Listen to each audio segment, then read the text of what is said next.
We are just getting started. This is our second event, but we're excited to have Josh Fulkerson with us tonight. And I've been telling everybody, I saw Josh's work down at Penny Lane and was just fascinated by it. And he's been gracious enough to say he'll come here this evening and tell us about what he does and why he does it. And so this is a very informal setting. There's no structure, although Josh got some things prepared to talk about. But if anytime we have questions, we're just going to blurt them out. Is that fine? Sure, whatever. Well, we're excited that you're here. So everybody welcome Josh Fulkerson.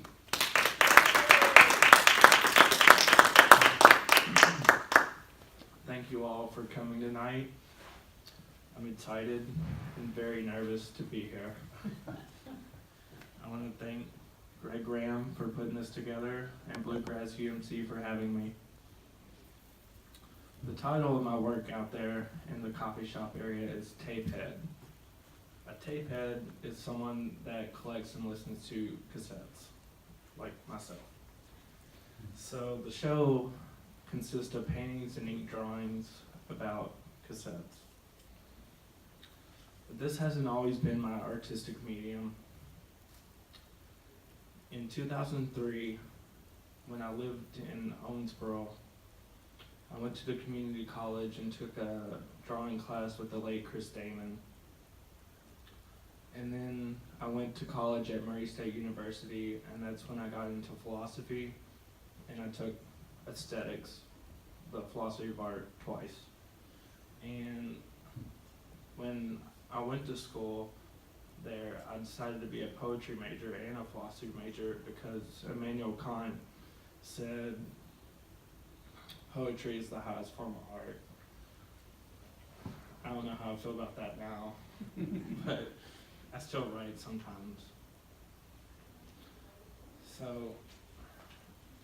But in 2006, my life took a turn.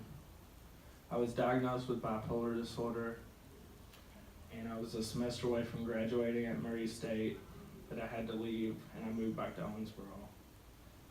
And during my time in Owensboro, I made assemblages, structuralist films, music videos, film photography, graphic design, and music.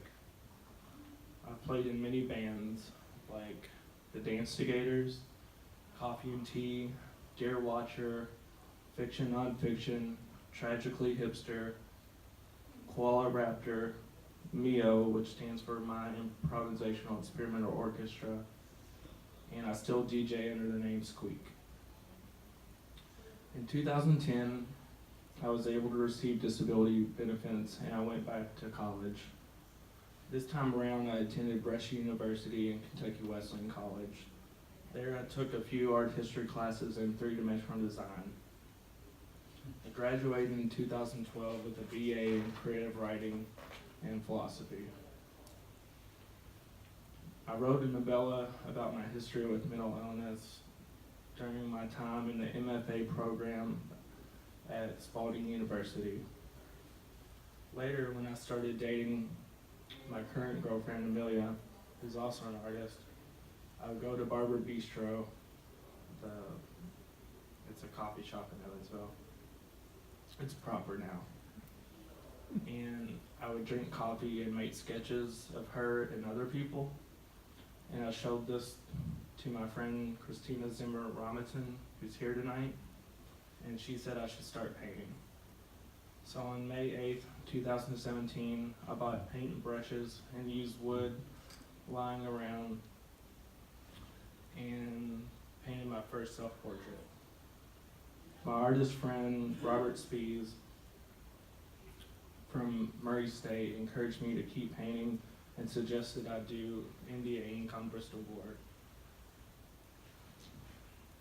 So after a year of painting portraits, I had a show at Penny Lane, and that went pretty well.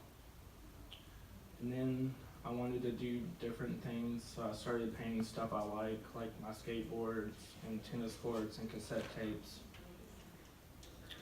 And that's what's out there now. So I would like to play a tape I recorded myself talking about my love of cassettes.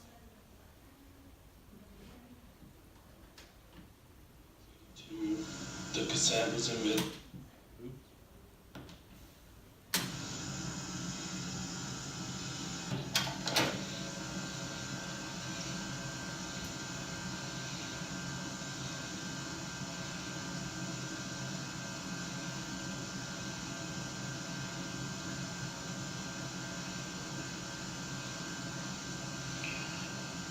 In 1962, the cassette was invented in Belgium. It was introduced to Europe in 1963, and in the US in 1964. I started collecting cassettes around 2010. At first, I would just buy any cassette, and then I kind of got out of it, collected records and 8-tracks as well. Eventually I stopped collecting records because it got too expensive with the vinyl revival, and I sold them all. In 2013, I lived in Louisville. Cassettes were easy to get there, and at a store called Fat Rabbit, this vintage consignment store in Germantown, is where I got into collecting cassettes again. The first cassette I bought again was Sneaker Pimps. After I bought that, I got back into it more seriously. I would only buy cassettes I actually wanted to listen to. I had a Toyota RAV4 at the time, and it had a working tape deck. So when I lived in Louisville, on my days off, I would drive around collecting cassettes and listening to them in the RAV4.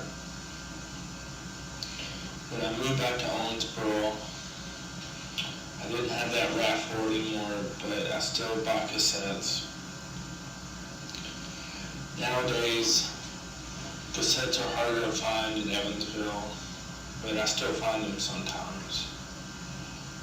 If I want to get a new cassette, which they still make, smaller labels, I have to go to Bloomington as the closest place. I haven't been back to Louisville in a long time, but the next time I'm there, I'll go to Gestrin Records and Fat Rabbit again and get some new tapes. By the early 2000s, cassettes were pretty much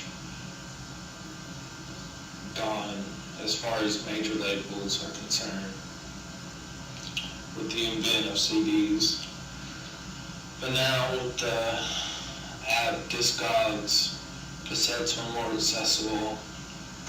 Discogs is an app where you can catalog your music record, your music collection, and you can buy and sell cassettes and other physical media through the website. I've sold on Discogs before, but I don't really care for doing that.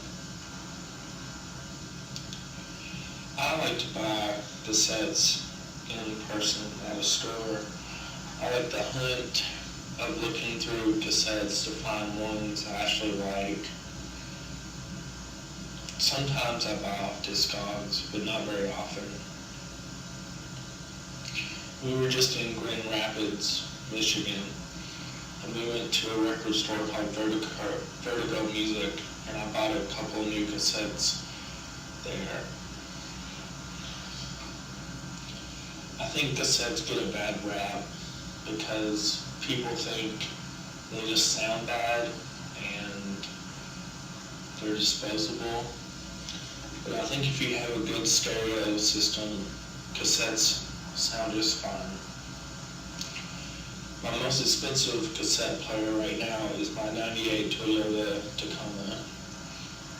It came with the original tape deck, so a lot of the times when I'm driving, I listen primarily to cassettes in my truck.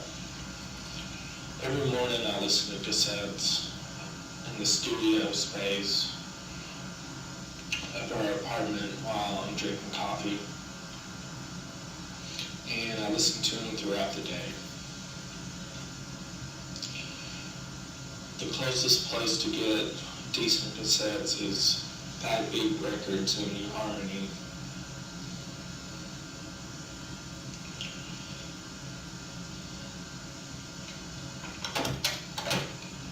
The title of my show that's in the coffee shop area of Bluegrass UMC is entitled Tapehead. Tapehead is someone that just collects cassettes.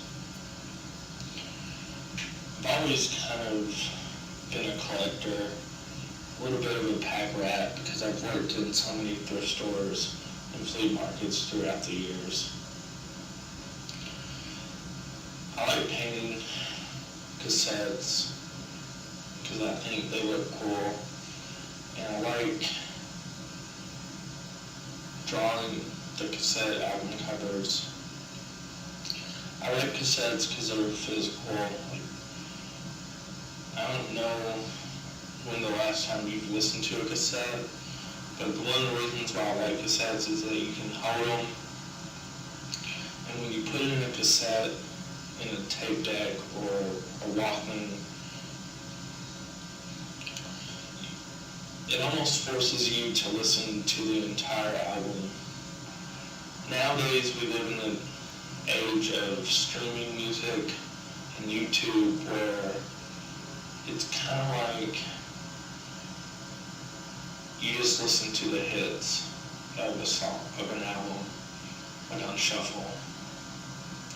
But when you listen to a tape, you're forced to listen to the whole album, even songs you don't particularly care for.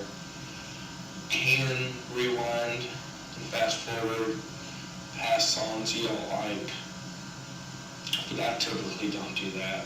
I just let it play straight through. In my studio, I've got a tape deck that has auto reverse. Auto reverse is where it'll play one side and then automatically play the other side of the tape, which I enjoy. But even I have another tape deck in the living room where once side A stops, I have to physically take out the cassette from the tape deck and turn it over to play the other side, and I like doing that too. For this show, I painted the cassette shells, and I used color this time and did a series of cassette shells. I painted a red one, which is in the New Harmony Gallery of Contemporary Art, and the two that are hanging in the coffee shop area. I decided to do ink drawings of some of my favorite cassettes because each cassette means something to me. I pretty much remember when I bought each cassette, and I listened to different cassettes at different times of the year. Like, say I have a couple of Beach House cassettes, which is what I like to listen to in the winter, versus more electronic albums like Kraftwerk that's more upbeat that I listen to in the summertime.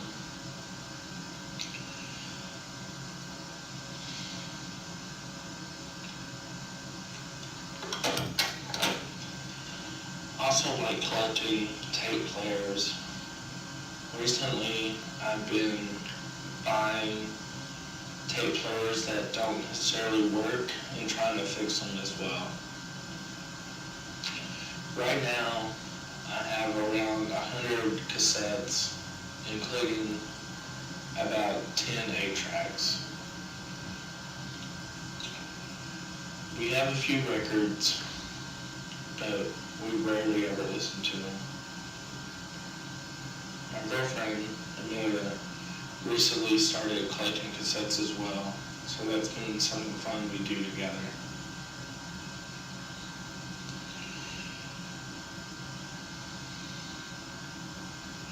If you're interested in collecting cassettes, you can talk to me after this artist talk. Thank you for listening.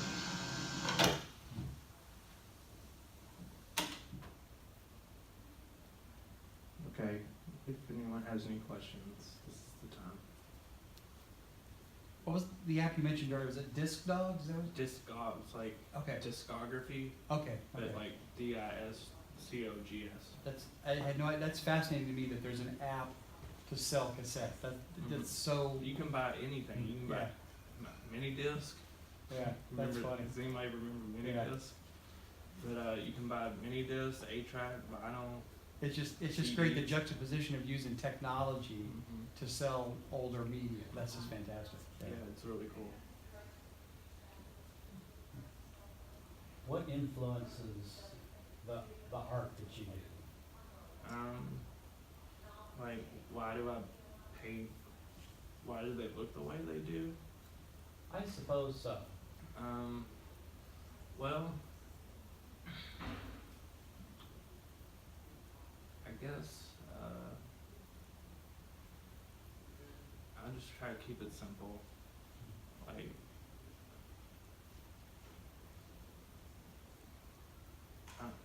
when I paint, I think about control and how I don't have a lot of control over like my emotions and finances and things in my life. So when I'm painting, I make mistakes all the time and I just leave them because I think because they're not perfect and neither am I. So I think that reflects in my paintings, and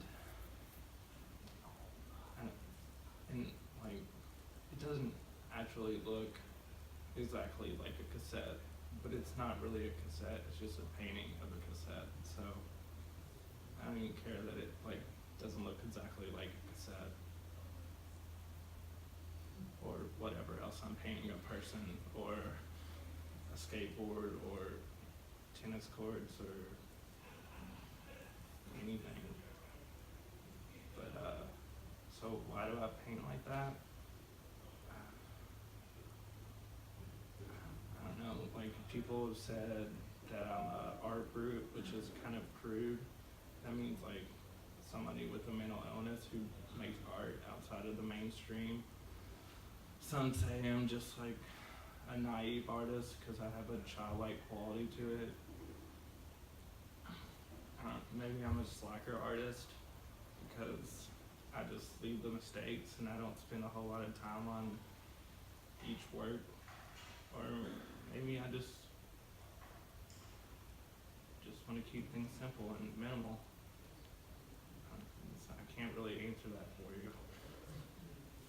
I think what I was thinking of, and this may be splitting hairs or I don't know. I was wondering if if you felt like things that influence you help define a direction for you, or do you have a direction? Yeah. And things outside just either resonate with you or they don't. Yeah, I mean, I just paint stuff I like. So like the cassettes I like a lot, and playing tennis. So I like the way tennis courts look. So I paint tennis courts, and I like to skateboard. So I paint my skateboard. I like my girlfriend, so I paint my girlfriend. I like myself sometimes, and there's my first self-portrait. And like, so yeah, I guess I'm just influenced by what's in my sensory perceptions on a day-to-day basis. I mean, like, me ain't drawing about going to the grocery, because I go to the grocery every day. Because I'm pretty much a house husband. So. You said you liked poetry.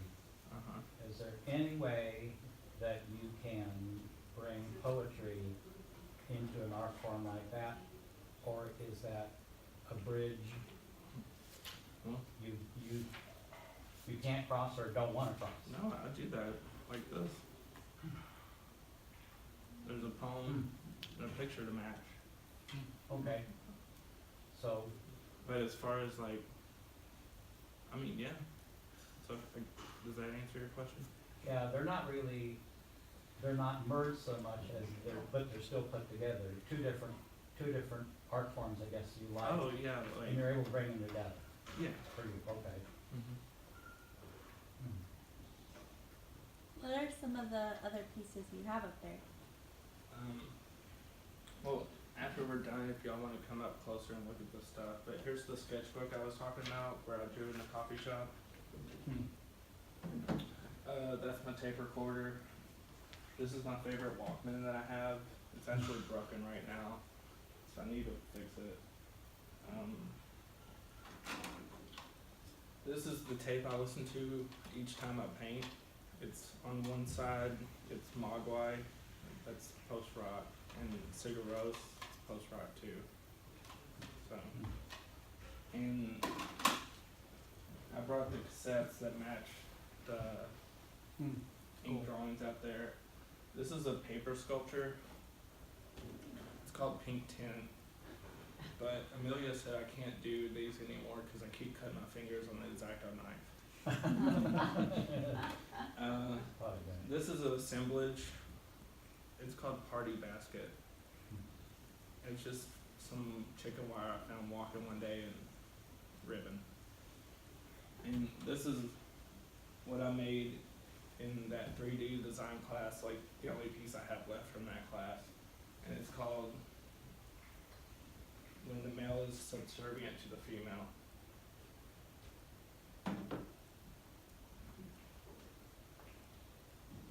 Do you like 3D work better than indie ink, or is it not a matter of liking one or the other? I like it all. I like making film and music. I think I'm gonna quit music though, but I've been helping Amelia produce her own music, so I still do music kinda.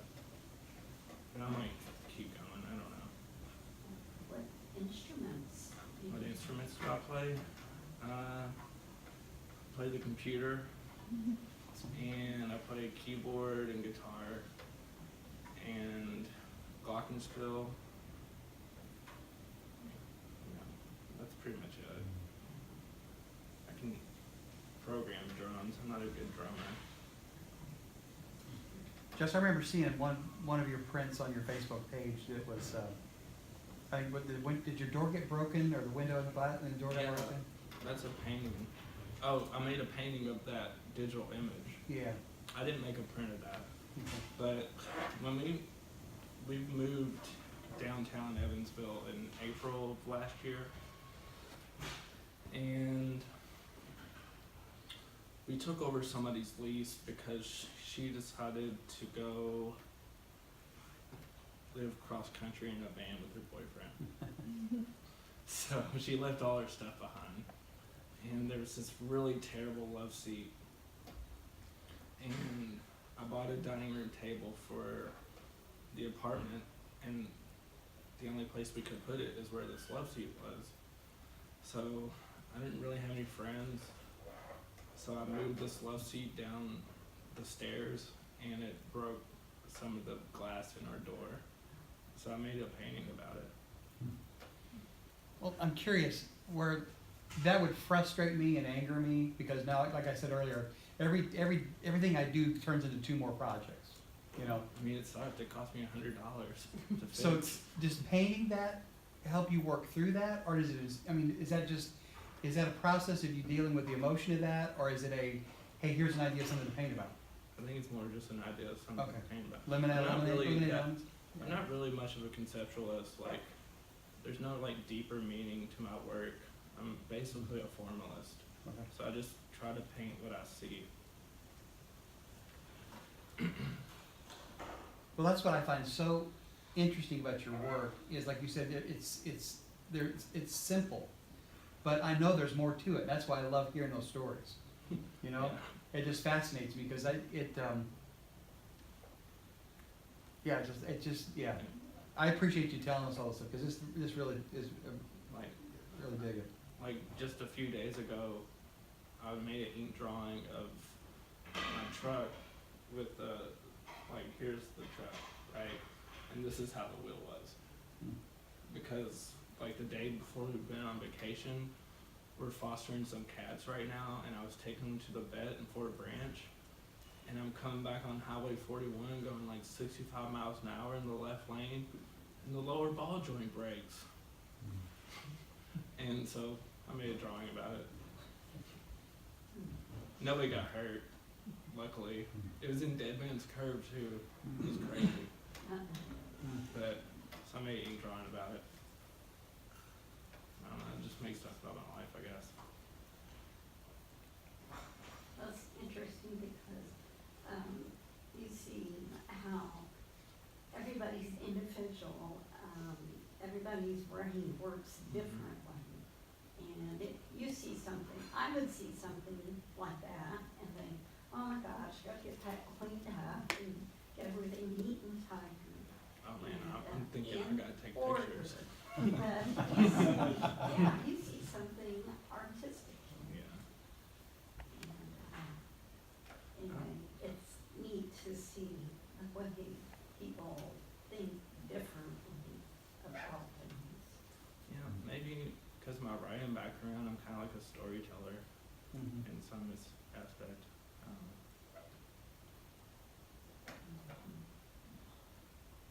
I never write songs. I never write lyrics. Very rare. I think I've wrote like 3 songs with lyrics. Everything else is instrumental usually. Do you think you'll I ever, don't like rhyming.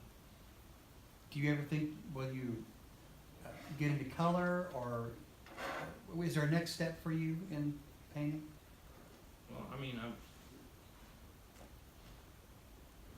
poor, so I'll probably always paint on wood because it's cheaper and it makes other people be able to afford it, like normal people. Mm-hmm. You know how much canvas costs? Mm-hmm. Like a lot. That's why art's so expensive, because I gotta jack up the prices to pay for cost materials. But I buy plywood like for $14 at Home Depot and get it cut there, and I can get like 4 paintings at $14. So I'll probably always paint on wood, Mm-hmm. and Bristol board's cheap. The frames are cheap. I don't know. But yeah, I like using, and house paint's cheap, and it's cool because they have so many colors you can choose from. So like if you got an eye, you can like look at a picture and like put the paint swatch by it, and you got the color that you want. And it's like $3 for a little thing like this. Mm-hmm. All that art stuff's expensive. Is that ink or is that charcoal? No, this is acrylic. So Okay. I only used, how I made this was freehand the outline, like in pencil, and then I paint the black lines, and then I go over it, the rest of it with white.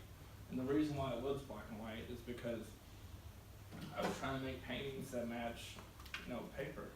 Uh-huh.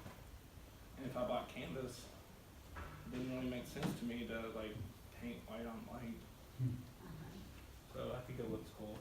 It gives it, people think it has like movement.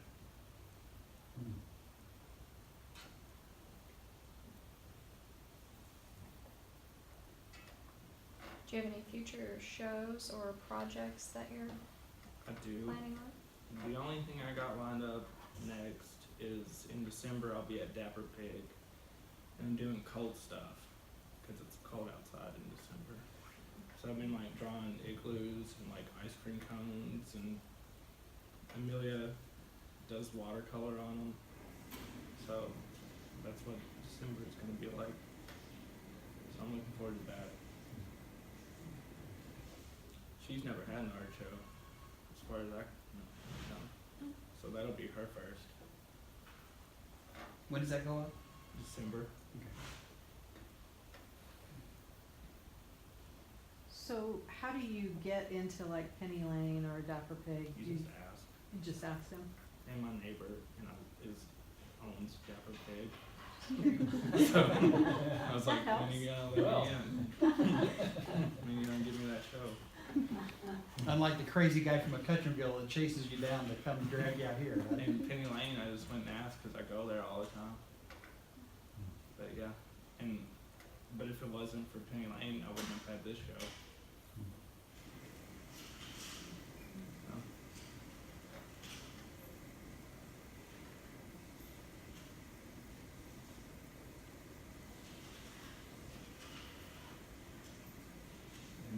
more questions? It's relaxing and peaceful to hear your story and just to view artwork. So restful feeling. Thank you. Well, let's do the fun stuff now. I got a giveaway. So 2 people in the audience can win one of these. So there's 2 questions. And if you're paying attention, you might remember the answer. Okay. The first question is, in what year was the cassette introduced to Europe? 1962, 3. Christina, you got it. Which one was it? 63. So the second question is, what year was the cassette introduced to the U.S.? 1964. That's correct. So, here you go. Yay! Well, she went first to 63. I knew they were 1 year apart. Yes. I remember the 64 because that's the year I was born. Okay. Tell myself there. How old is the U.S. cassette?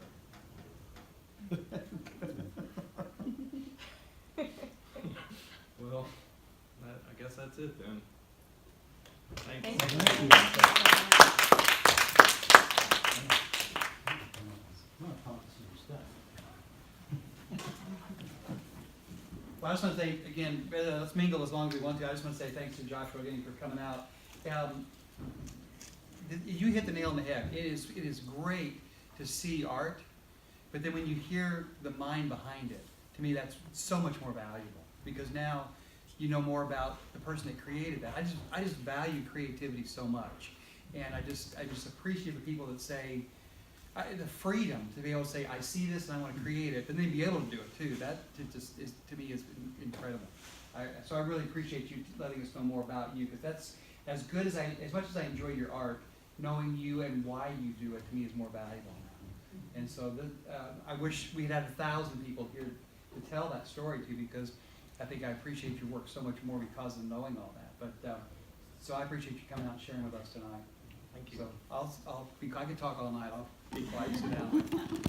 Thanks so much for coming out. Everybody just mingle around. The cafe's open. He's got a lot of fun stuff to look at. Glad to tell you about it.